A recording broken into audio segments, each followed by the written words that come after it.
When people finally started noticing me, when I was no longer invisible, the man who had spent years acting like I didn't exist tried to tear it all down, hiding behind anonymity.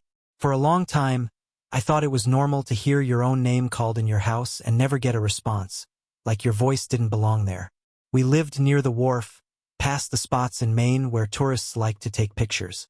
Our place had once been painted blue, but by then the paint had peeled off in strips, curling away like the house was trying to shed its old skin. A crabapple tree leaned over the yard, never blooming, just standing there bare no matter the season. Mom used to say it just needed love to grow. But honestly, that line was her excuse for everything in our yard that looked half dead. Inside that house, there were 4 of us. My mom, Marissa, always coming and going in her scrubs. My stepdad, Gary, a man whose voice could shake the walls but never once said my name like it mattered. My little half-brother, Ethan, 6 years younger, and somehow the son that the rest of us revolved around. And then there was me, Noah Alvarez, leftover baggage from my mom's first life. I figured out pretty early that I was the extra one, the part that didn't fit. Gary didn't even have to yell at me. The way he ignored me hit harder than shouting ever could. Even before Ethan was born, he spoke like the baby was already there, already more important.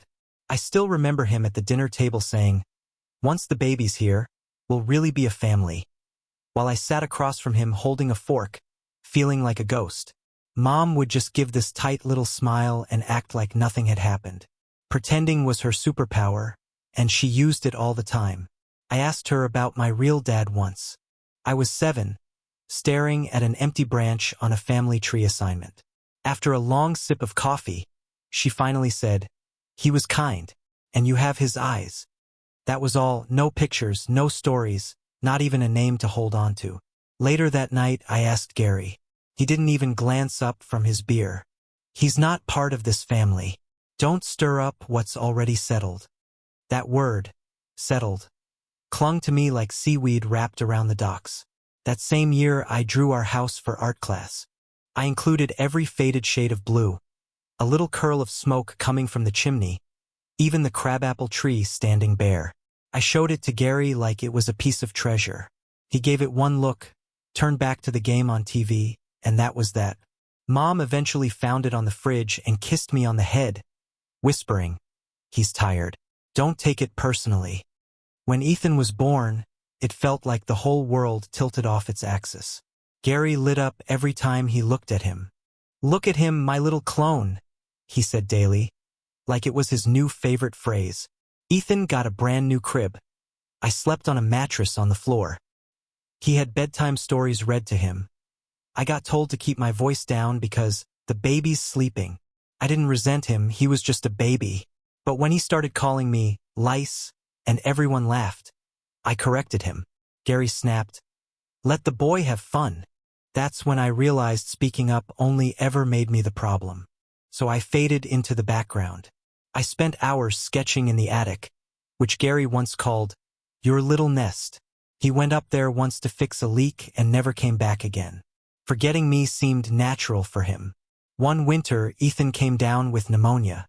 Gary paced the hallway like a caged animal, yelling at doctors over the phone, demanding the best care.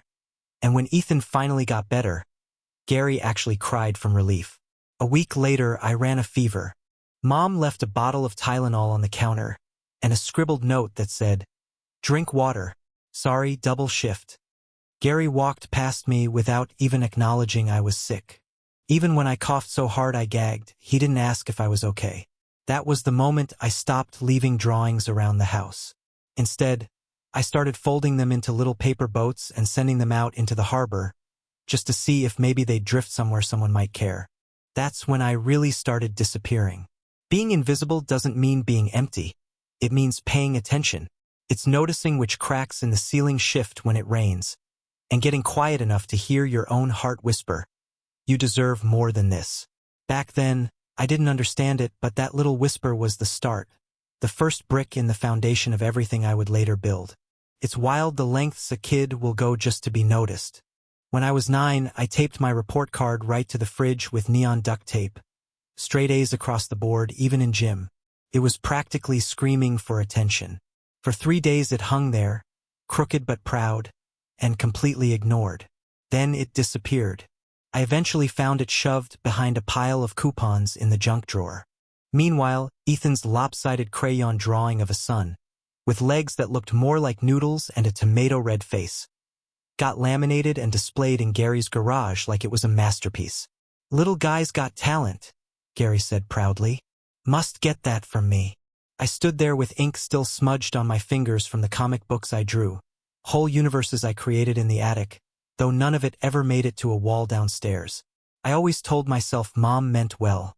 She was the kind of tired that sank deep into her bones. Her love didn't come through in big gestures. It came in midnight cookies, half-finished laundry, or the way she'd ruffle my hair and call me her old soul. Like I'd already lived a whole life before this one. Maybe that's why she didn't fight for me. Deep down, I think she decided I didn't need it. Ethan, though, needed everything. At 4, they signed him up for gymnastics because he had so much energy to burn. When I asked if I could join the free robotics club at the library, Gary dismissed it. "That's not real exercise," he said. "You already sit enough as it is." So I went anyway. Mrs. Whitaker, who ran the club, didn't question why I showed up by myself. She just handed me a screwdriver and gave me a smile. One time, while watching our little robot trace a path of light, she said, "You've got a quiet brain. That's a good kind of brain. Don't ever let anyone make you think noise equals worth." I went every Wednesday. I'd stay late to help clean up, and then I'd check out stacks of books, stuff about sustainable design, bridge engineering, even a story about a village made entirely from recycled bottles. Back in the attic, under the buzzing light, I'd read and dream of houses that could heal you, rooms that wrapped around you like they wanted you there. I never shared those dreams with anyone. Keeping them to myself felt safer. Then came the family open house at school. The hallways were packed with cardboard projects and poster boards. My display was a 3-foot-long blueprint of a solar-powered cabin, carefully color-coded, with tiny furniture I had laid out by hand. I stood beside it all night, waiting. Families wandered in and out of classrooms, parents taking pictures, kids showing off their work. In Ethan's classroom, a giant banner read Superhero Day, and hanging underneath was his glitter-covered cape that said, "My dad is my hero." Gary clapped him on the back, grinning for photos. They never even stepped foot in my classroom. I walked home with Mrs. Whitaker, who had been volunteering at the welcome desk. "They must have been busy," I muttered.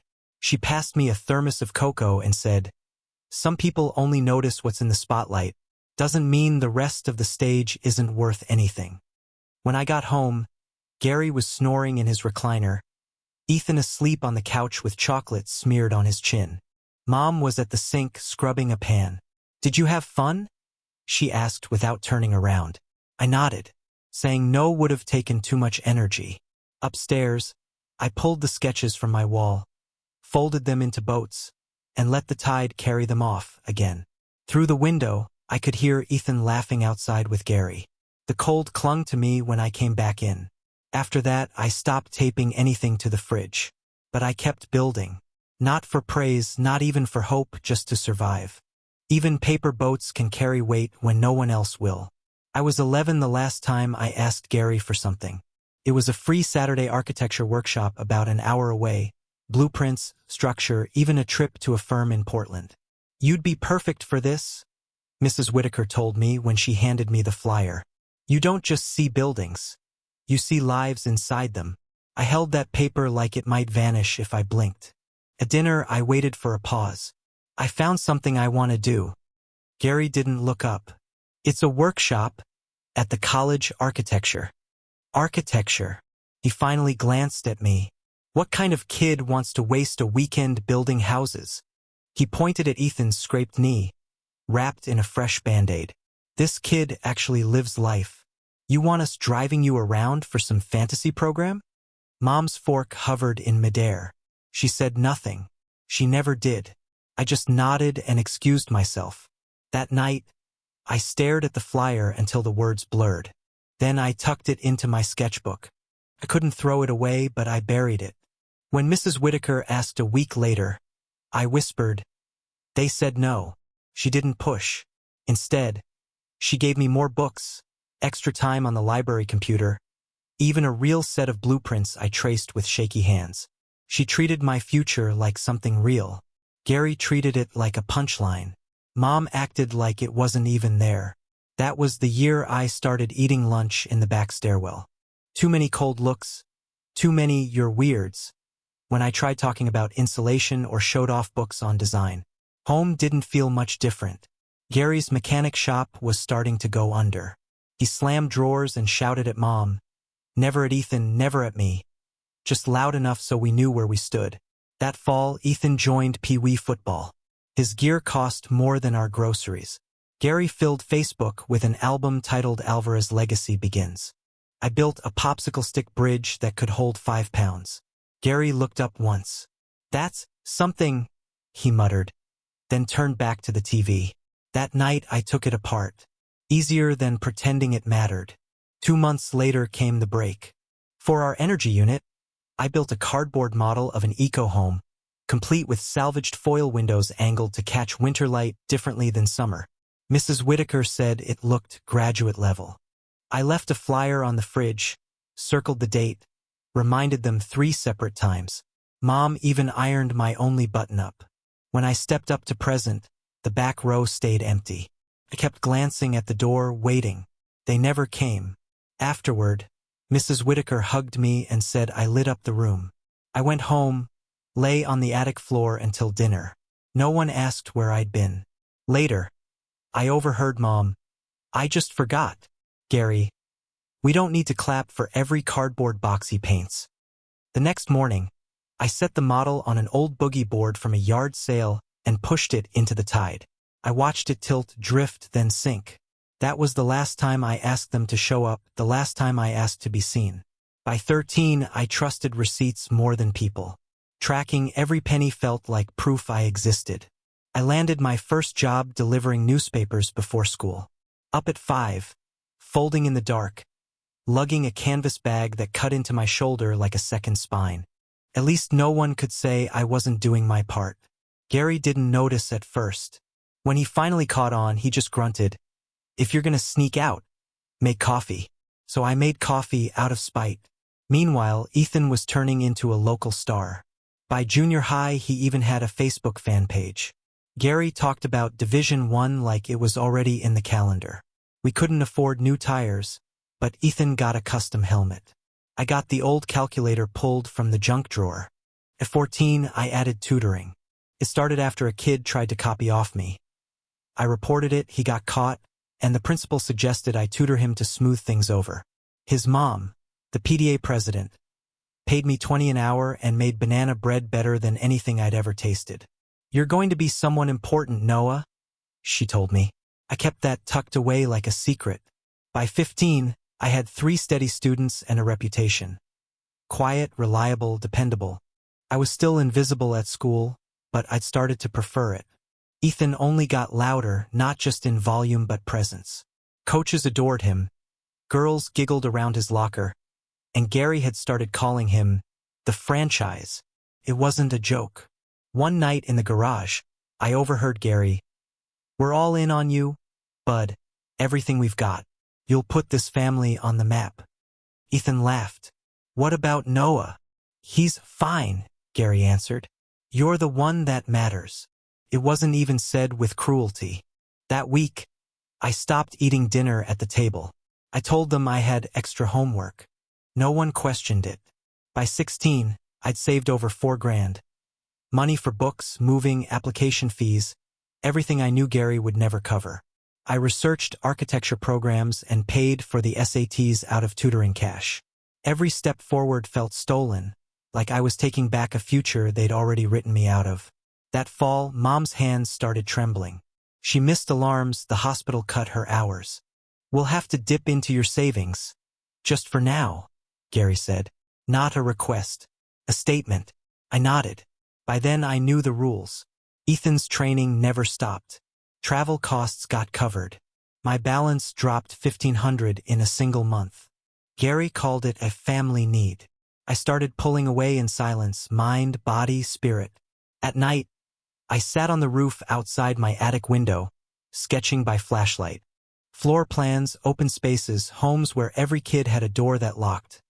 Not to shut the world out, but to lock self-worth in. I didn't dream of revenge. I dreamed of a life no one could strip away without asking. A life where love wasn't rationed like scraps, and where good job wasn't only for the loudest voice in the room. I didn't know how long it would take. I just knew I was getting out, building my escape one quiet dollar at a time. I still have the envelope. Not out of sentiment, but because it was the first time the world said, "You matter. You belong." March of senior year, it came. A thick, cream-colored letter stamped with the University of Massachusetts Amherst seal. I stared at it on the kitchen counter while Gary cursed at the faucet. Mom dozed in her chair, and Ethan yelled about football scholarships in the yard. No one asked about it. No one even noticed it wasn't junk mail. I carried it upstairs, slid my finger under the flap. "We are pleased to offer you admission." I read it twice, then traced congratulations like it was holy. I cried. Not out of joy, but from exhaustion so deep it reached my bones. I'd made it, and no one in my house had a clue. The first person I told was Mrs. Whitaker. She hugged me so tight I could barely breathe, then handed me a manila folder full of scholarships, dorm checklists, and a university contact. "You're not just going," she said. "You're going prepared." "Can I even afford it?" I asked. Her answer cracked something wide open. "My sister's got an apartment near campus," she said. "She's moving in with her partner and won't rent it yet. You can stay there, rent-free, first semester." I didn't know how to respond. "She read your scholarship essay," she added with a smile. "She believes in you." For once, what I felt wasn't pain. It was possibility. I told Gary and Mom the next day. "Architecture, huh? Maybe you'll finally build us a new porch," Gary said, eyes still on the TV. Mom gave me a small, weary smile. "That's good, Noah. Maybe you can get a loan." I waited for more. For a hug, a nod, anything. Until Ethan came bursting in with a flyer for an elite summer football camp. Gary jumped up like he'd been electrified. Just like that, I disappeared again. Later, I overheard them. "Gary, he's always been a little different. You think he can handle college alone?" "Mom, he got himself this far." Gary, "Yeah. Let's hope he figures it out." Hope. That was all they had for me. So I stopped asking. I accepted the offer. Applied for every scholarship I could find. Picked up a weekend job at a coffee shop. Mrs. Whitaker drove me to the bus station for orientation papers, then slipped a small envelope into my hand. A key. "To the apartment," she said. "You deserve a place that opens for you." I held it like it was a medal. That night in the attic I sketched a house. Just one room, slanted roof, big windows. No locks because no one should have to sneak away. At the top I wrote, "One day I'll build this for someone who needs it." I folded the page and tucked it between my socks. I wasn't just leaving anymore. I was beginning. The first night on my own, I sat on the floor listening to the silence. The air was stale, the place smelled like dust. But it was mine. The couch sagged. The faucet leaked. Half the outlets didn't work. But none of that mattered. For once, the room didn't echo with anyone's expectations. I slept on a donated twin mattress, textbooks stacked into a nightstand, a folding table for a desk. But I had something bigger, a key, a lock. I could leave, I could return, and no one sighed when they heard me. Classes hit hard, models, critiques, blueprints at 3 in the morning, hands stained with ink. It wasn't the old tired, the hopeless tired. It was purpose tired. I didn't make friends right away. Most students moved in packs, fast talk, inside references I didn't get. I kept to myself until Lena. She was chaos in human form. Short red hair, paint on her sleeves. She slid into the chair beside me during a sustainable design workshop.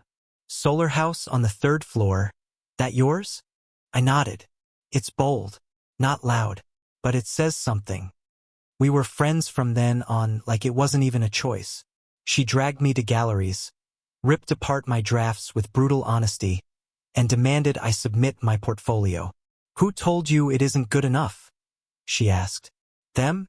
Or you?" She was the first peer who treated my work like it mattered. With Lena, my world stretched wider, to other students juggling jobs, skipping meals, living in apartments with bad wiring. People who knew grinding, not gliding. I started letting them in piece by piece. I shared my portfolio, stayed after critiques to help clean up, said yes when someone asked to split materials. Little cracks in the walls I'd built. Late sophomore spring, Professor Santoro called me into his office. "You ever hear of the National Architecture Futures Challenge?" I shook my head. "It's competitive. 3 rounds, final panel in Boston. But you've got a voice, Alvarez. Your last modular project wasn't just design, it was vision." Apply. He slid a brochure across the desk. 2 months. Don't waste them. That night, in my half-lit apartment, I read every word. I thought about attic blueprints and paper boats. I opened a new folder, sharpened a pencil, and started. This wasn't just a contest. It was a doorway. I wasn't going to knock. I was going to build it. I worked like I needed it to breathe before class, on breaks at the coffee shop, every weekend. The design was personal. Modular eco-housing for displaced families. Small, flexible spaces. Solar grids. Recycled materials. Dignity, not donation. Quietly radical, Lena said. Santoro didn't go easy. He handed me critiques like sandpaper. "This doesn't breathe," he said, thumping my prototype. "You built a coffin. Start over." So I did 3 times. Some nights I forgot to eat. Others I didn't sleep at all. But this wasn't just competition anymore. It was proof I belonged, that I mattered, that I was more than whatever Gary thought I was. When the model was finally finished, I packed it into a plastic crate, wrapped tight like a bomb, booked a bus to Boston, got Santoro's recommendation, and let Lena talk me into coming with me. "I want to see you break something open," she said. I didn't know she meant it literally. We got to Boston the day before the final round. The city looked unreal. Shiny glass towers, spotless sidewalks, people in tailored coats moving like they owned the place. The venue was an old factory near Back Bay, redone into something sleek. 3 flights of stairs. No elevator. I carried the model like it was a newborn. At the top, a janitor came around the corner too fast and clipped the crate with his mop bucket. The model tumbled, foam board split, balsa wood cracked. A month of work shattered into jagged scraps. The janitor muttered apologies, but my brain went numb. I just knelt there, staring. It wasn't just cardboard and glue. It was everything I'd clawed toward. Lena crouched beside me. "We can fix it. You didn't come this far to quit." Back at the hotel, we worked all night, hot glue, rulers, tweezers, even tears. She burned her wrist. I redrew missing lines.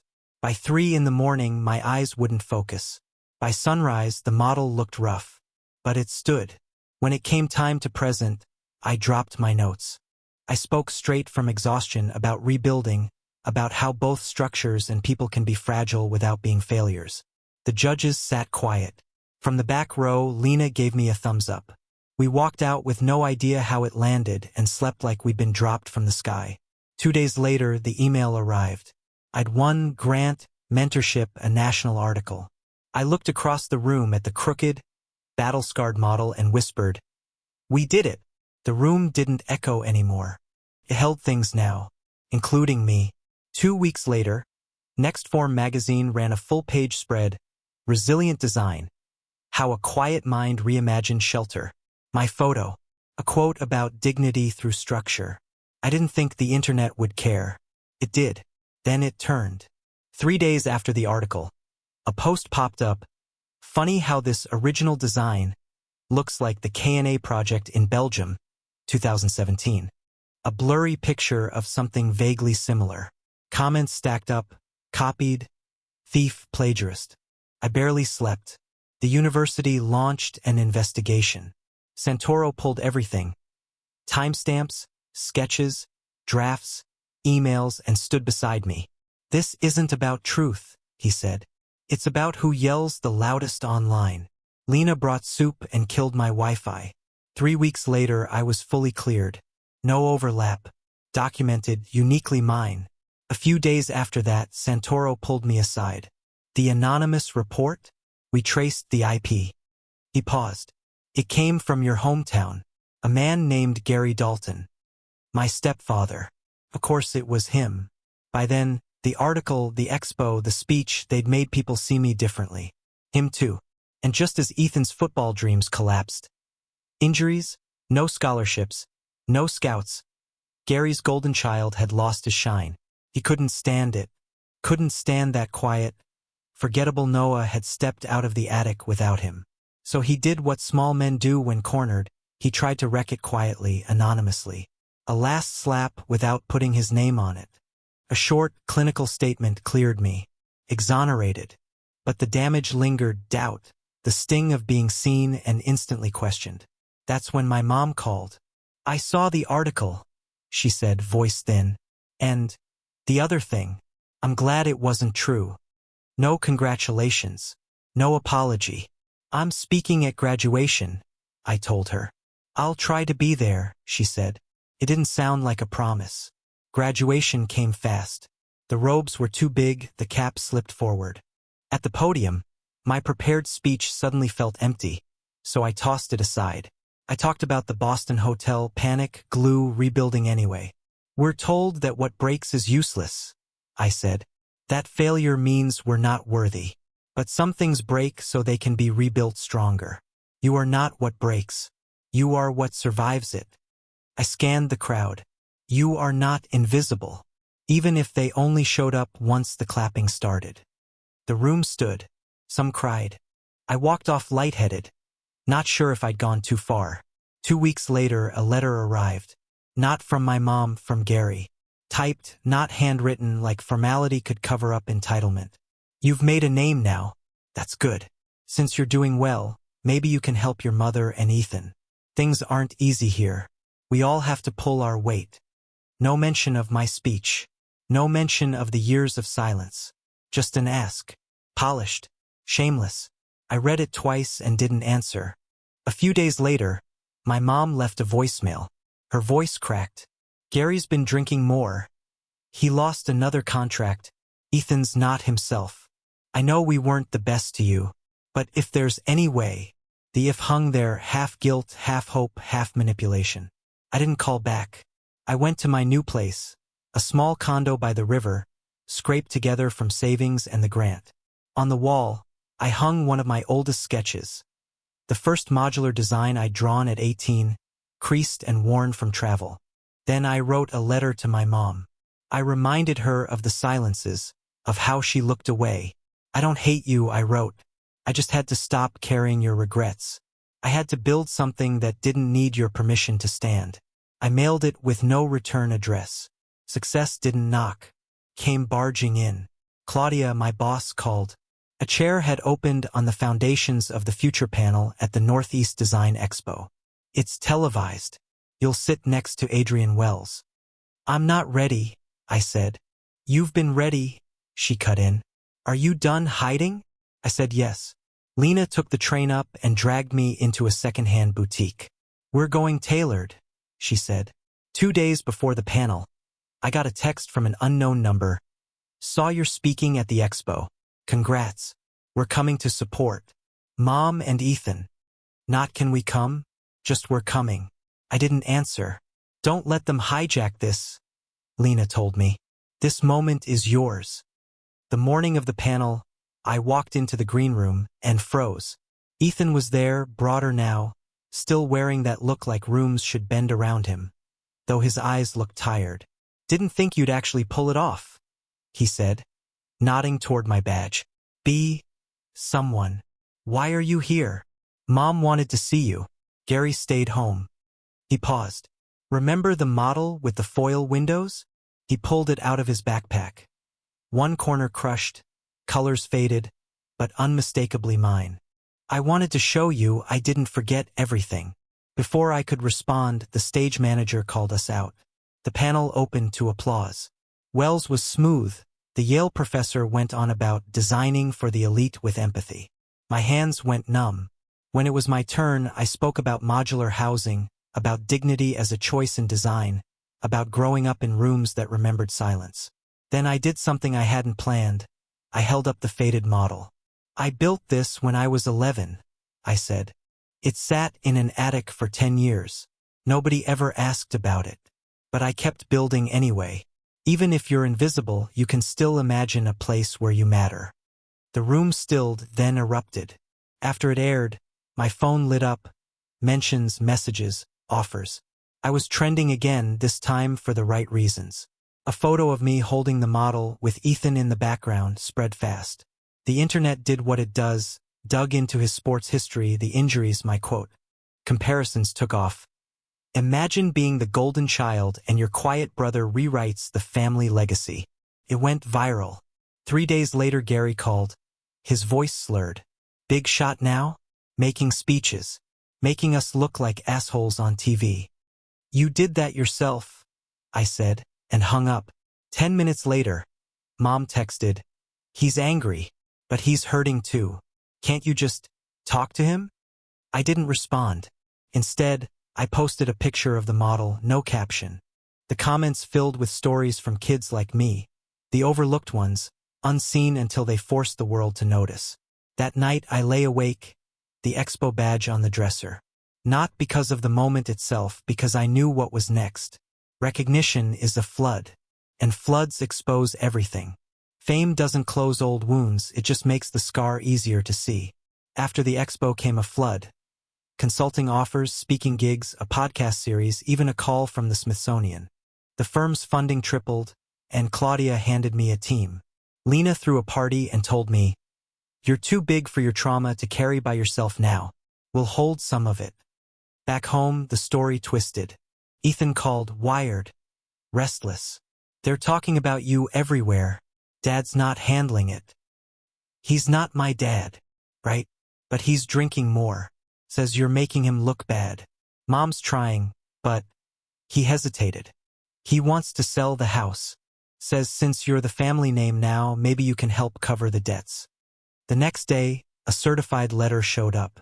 A so-called family investment opportunity. Gary wanted $42,000 to fix the foundation, redo the porch, and launch a sports recovery clinic. In return, I'd get 40% of the future property value. I laughed, stuck on a note that read, "You already spent the part that was mine," and mailed it back. So he did what men like him do, raged online. Passive-aggressive comments under my articles. Liar, thief, ungrateful. Raised under a roof he didn't pay for. Most people ignored it. A few amplified it. A podcast host even DM'd me asking if I'd respond to my stepfather's allegations. I deleted it, but the seed was out. Some calling me brave, others branding me a fraud who cut off the family that raised him. I understood then this wasn't about truth, it was about narrative. Gary wanted control back. So I gave him the one thing he never expected, visibility. I wrote an op-ed titled, "When Family is the First Structure You Have to Dismantle." Not revenge, blueprints, facts, receipts, missed birthdays, empty bleachers, bills that never got paid. Loan paperwork with my mother's income listed but never contributed. I ended it with, "I built something, not out of spite, out of survival. I'm not ashamed of where I came from, but I won't apologize for outgrowing it." It went viral again, but different this time. Quiet kids, estranged sons, daughters who'd been left behind, people who built not to get rich but to get free. Their stories filled the comments. Gary stopped posting. When a tabloid asked me for an exclusive family tell-all, I told them, "The story isn't about who didn't show up. It's about what I built while they didn't." They say revenge is best served cold.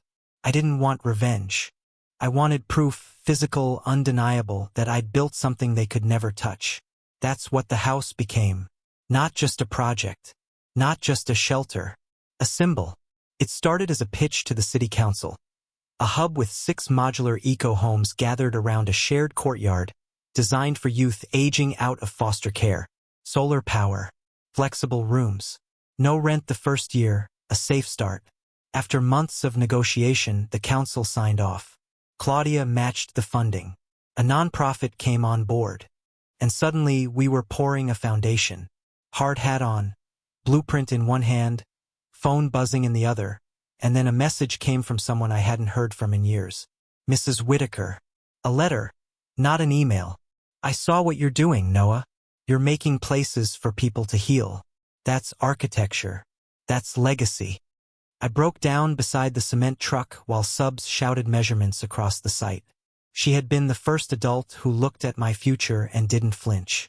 10 months later, the home stood.